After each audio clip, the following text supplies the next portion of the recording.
Olá, começa agora o programa Trabalhador em Foco. Esse programa que é uma realização do Movimento Sindical de Petrópolis, através da união de diversos sindicatos que fazem com que eu tenha a oportunidade de levar para você aí de casa informações precisas e relevantes sobre o dia a dia de todos nós, trabalhadores, mas muito mais do que isso, cidadãos. No programa de hoje, eu tenho o prazer de conversar com a Michele Vilaça. Ela é psicóloga do TJRJ, doutora em Políticas Públicas e Formação Humana pela UERJ, e atualmente ela pesquisa adoções interraciais. É isso mesmo. Nós vamos falar de adoção. Aquele assunto que você, aí de casa, telespectador da TV Petrópolis, sabe que é a minha maior bandeira na vida. Então, Michele, seja muitíssimo bem-vinda. Prazer recebê-la para a gente levar não só a fala desta mulher jornalista e mãe por adoção, mas por meio de uma doutora estudiosa para não ficar só no meu caso, para a gente falar da adoção de uma forma mais ampla. Seja muito bem-vinda, prazer recebê-la. Muito obrigada, Carla. Bom, saúdo a todas, todos e todas. Maravilha, começamos já muitíssimo bem nesse bate-papo. E aí, eu queria que você, enquanto pesquisadora, explicasse para as pessoas o que é a adoção. Porque às vezes as pessoas acham que é pegar para criar. Não. A adoção, ela é um ato jurídico que transforma uma criança em filho legalmente falando. Não é pura e simplesmente pegar para criar, é tornar aquela criança ou aquele adolescente filho legítimo, tá? Então, grosso modo, é isso. Legal. Quando a gente fala desse processo de tornar filho, e a gente ainda está no âmbito da legalidade dessa coisa, queria que você dissesse para a gente há quanto tempo que isso existe enquanto constituição de família, enquanto legalidade. Tá, então, a adoção, de um modo geral, ela existe desde a antiguidade.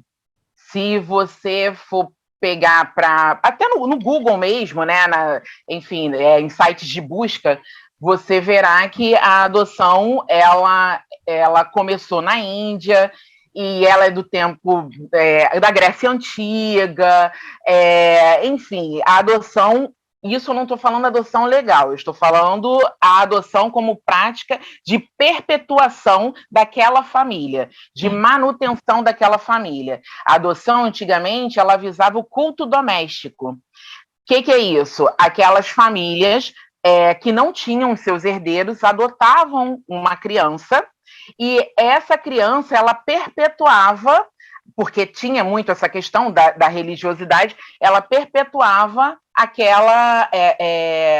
aquele culto e ela mantinha aquela família viva, digamos assim.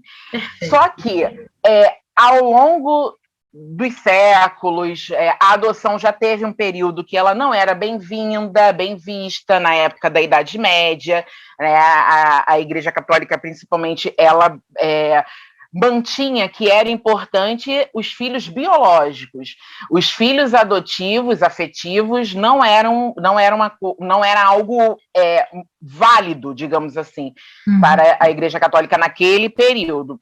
Sim. E se eu for trazer um pouquinho para a nossa realidade, aqui no Brasil colônia, logo no início, né, 1500 e pouco, começamos com os filhos de criação. Só que eu posso dizer, Carla, que foi com a lei, com 1916, por aí, olha só, né, já século XX, né, que a adoção realmente começou a ser um ato legalizado. Perfeito. E aí nós tínhamos um tipo de adoção, e essa adoção ela foi digamos assim, adaptando à realidade da criança, porque antigamente a adoção era dar uma criança para uma família. Tanto que tinha essa questão da perpetuação, né, do culto doméstico. E com a passagem, né, do tempo e com o estabelecimento do Estatuto da Criança e do Adolescente em 1990, aí mudou.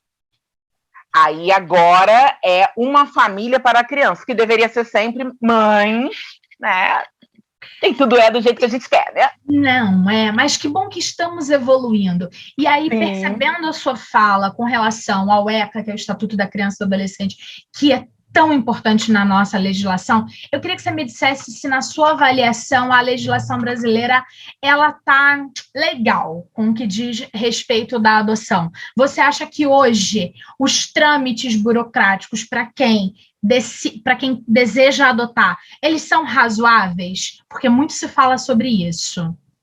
Sim, então, eu entendo que o ECA, o Estatuto da Criança e do Adolescente, é uma lei muito completinha no que se refere, em termos de lei, em termos do que está escrito, é muito completa no que se refere aos direitos da criança e do adolescente, porque lá consta, né, que é direito da criança e do adolescente ser criada no seio de uma família, seja ela de origem ou substituta, no caso, ou afetiva, adotiva. E então, eu entendo o ECA como um instrumento legal extremamente potente. O que acontece, Carla, é o burlar do ECA, não necessariamente a gente vai entrar nessa seara, mas assim, que são as adoções ilegais. Perfeito. Né? Que são aquelas adoções que eu conheço uma pessoa que está grávida e não quer a criança, não pode ficar com a criança, e aí eu vou e pego essa criança. Eu estou falando bem assim, de uma forma bem...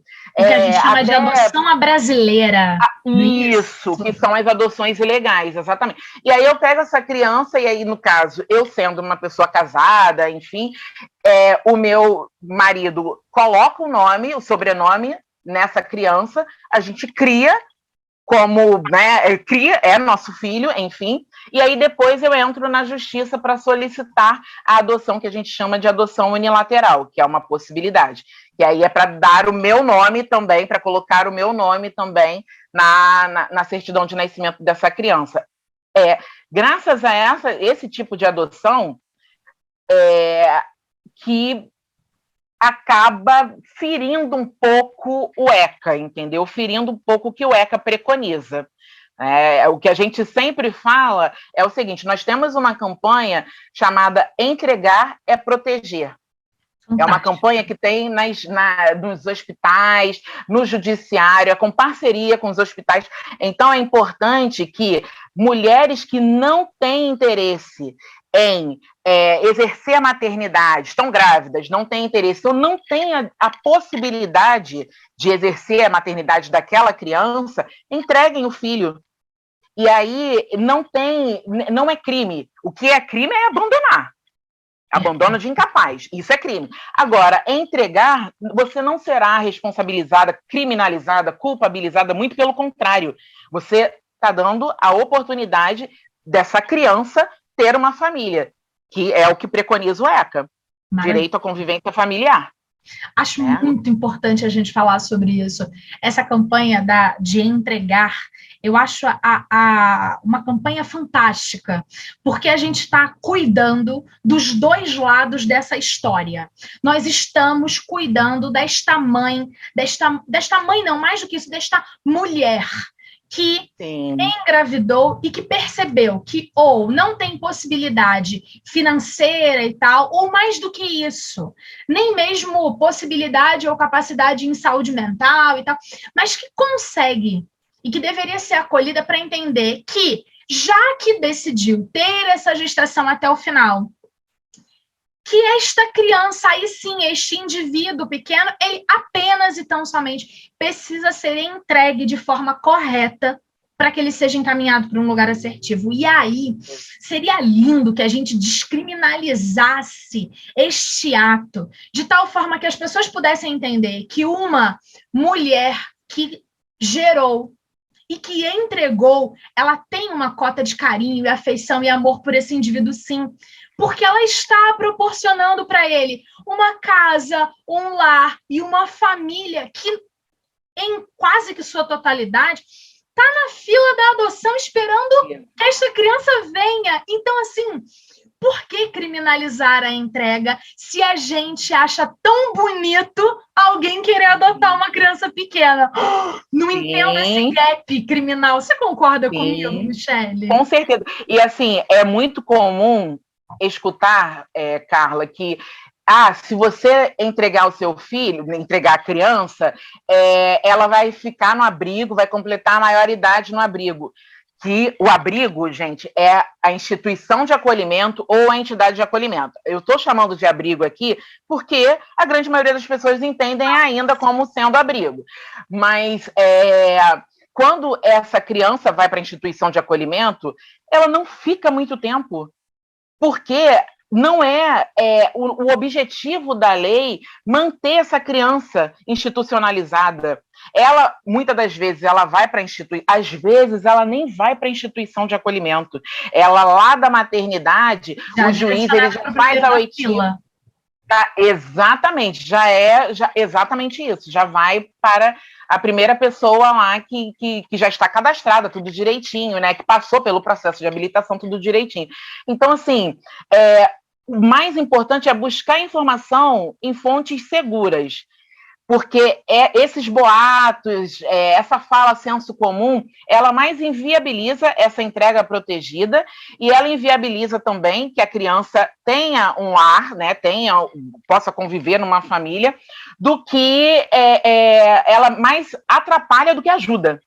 Essa fala deturpada, né? Essa fala, o que a gente brinca de rádio sem fio, né? Aquele rádio sem fio, né? Correio sem fio, enfim.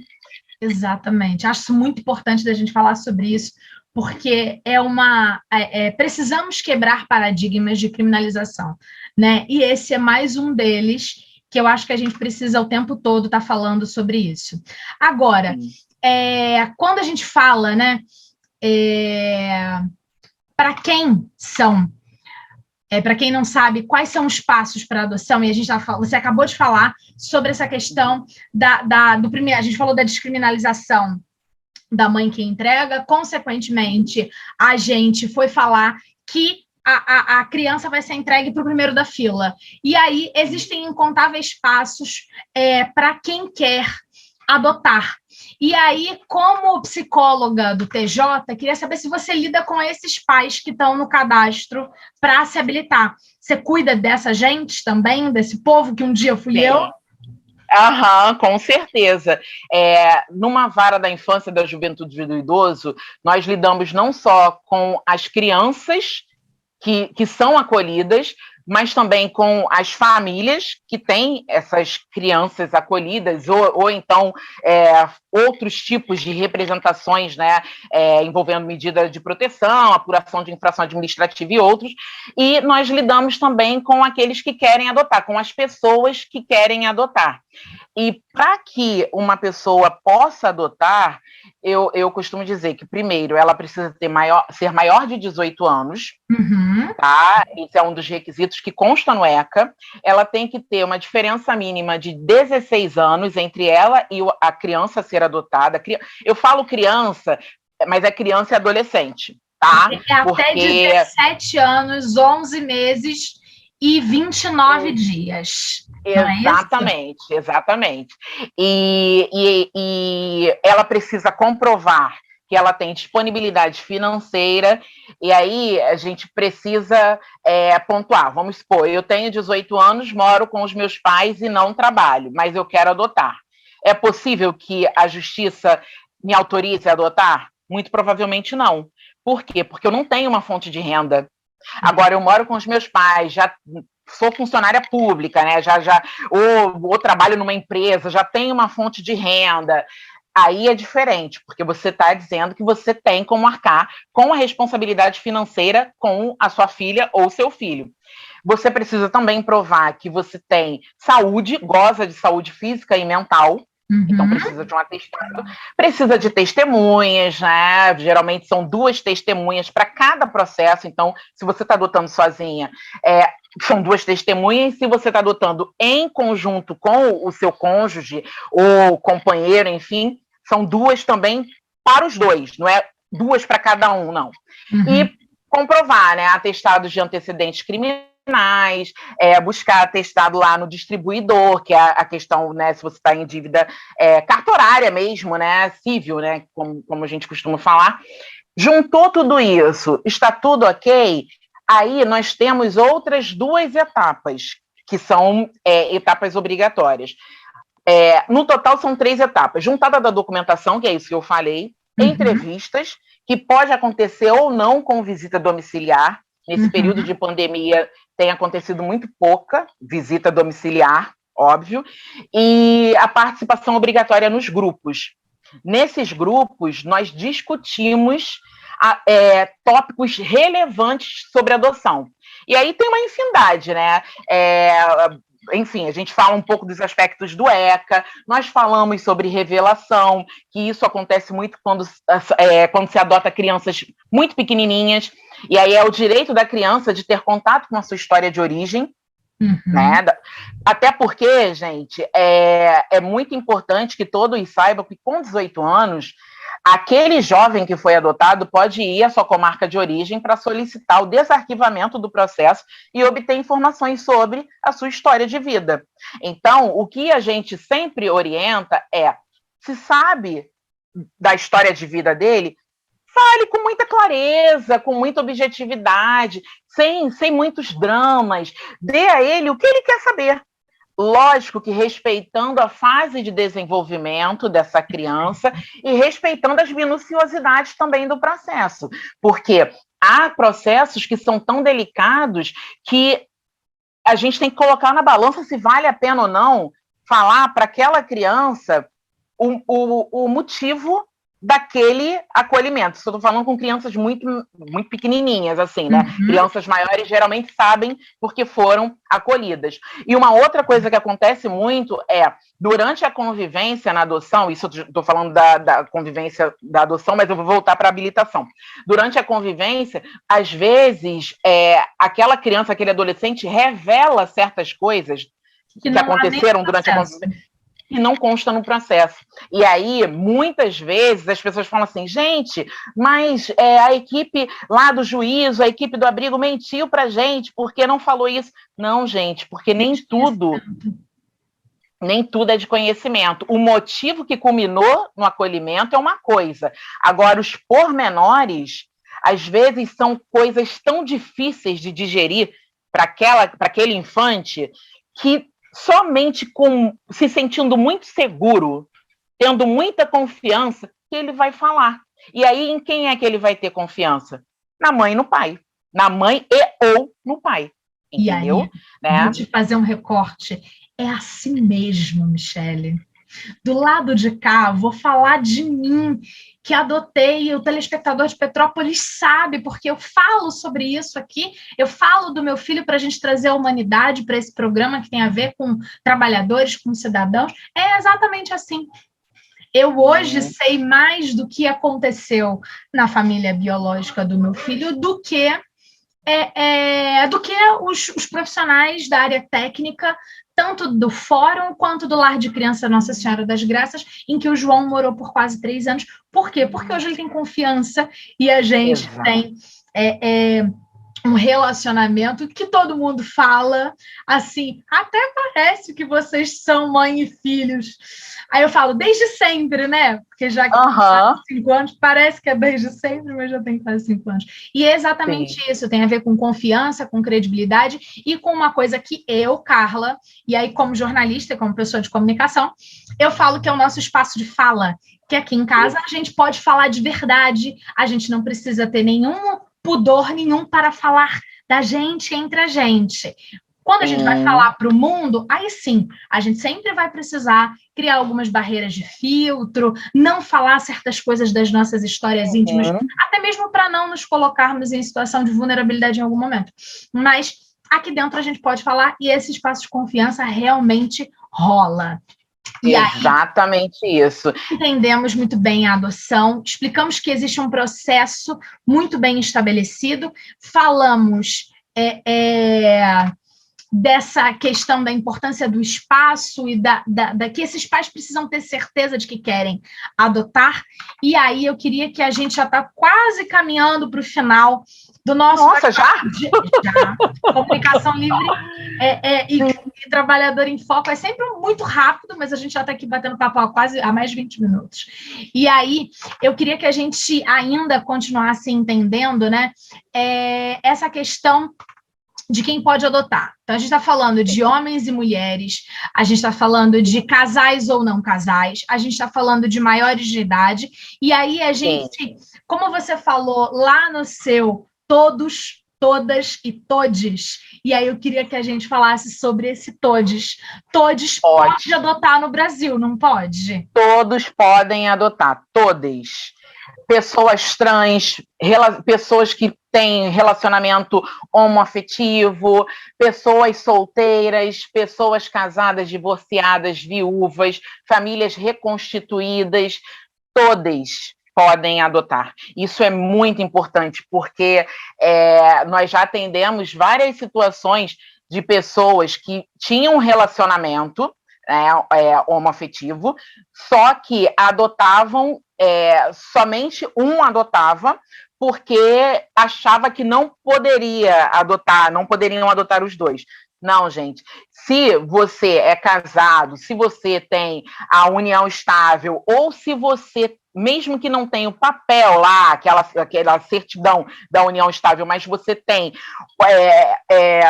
documentos, digamos assim, fotos, que digam, né, que reforcem, que provem, digamos assim, que você tem um relacionamento estável e duradouro com o seu companheiro ou sua companheira, não tem problema nenhum. Isso vale para relacionamento heteronormativo e homonormativo, e homoafetivo, perdão.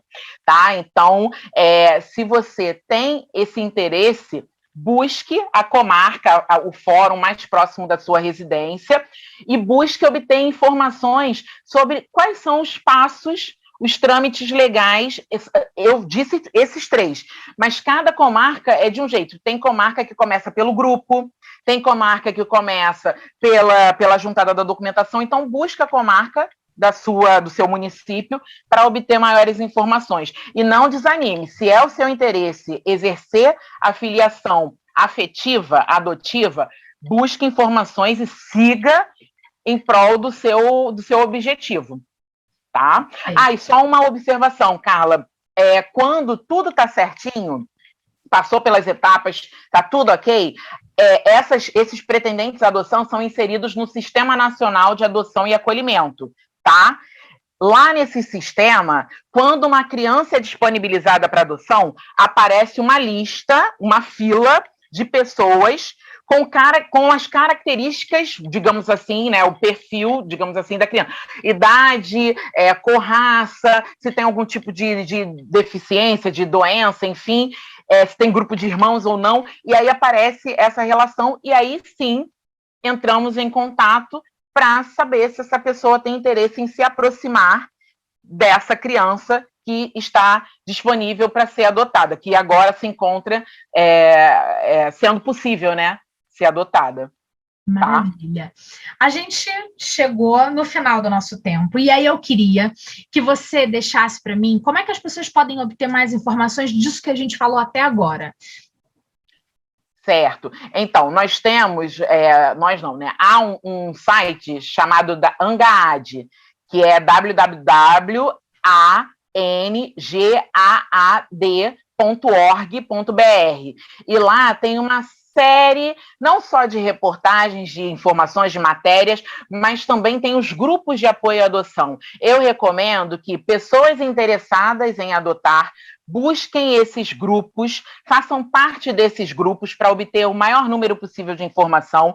Busquem também filmes que falem sobre o tema, no intuito de desconstruir certos paradigmas, tá? E busquem livros também. Livros que falem sobre adoção. Deixa eu só fazer uma propaganda aqui, ó. Eu acabei de ler esse livro aqui, da Jussara Marra, que é Adoção Interracial, e vou fazer uma propaganda também do meu livro. Adoção Interracial, Famílias Coloridas, da Jussara Marra. Isso, e aqui, esse é o meu livro, tá, gente? Tá dando propaganda. Crias de um Não Lugar, histórias de crianças e adolescentes devolvidos por famílias substitutas. Esse livro aqui, ele fala de devolução, mas ele também fala de adoção, ele fala de instituição de acolhimento. Então, para obter um pouco mais de informações, busquem pessoas que estudem, que conversem, que falem sobre o tema. Isso é muito importante. Conhecimento é tudo. Perfeito. Michele, muitíssimo agradecida. Foi um imenso prazer. Igualmente, Carla. Muito obrigada. Vamos marcar e vamos continuar, porque a gente vai entrar no tema no próximo programa para falar da adoção interracial, ok? Obrigada a você de casa que ficou comigo. Foi um prazer. Até breve. Tchau, tchau. Até. Tchau, tchau.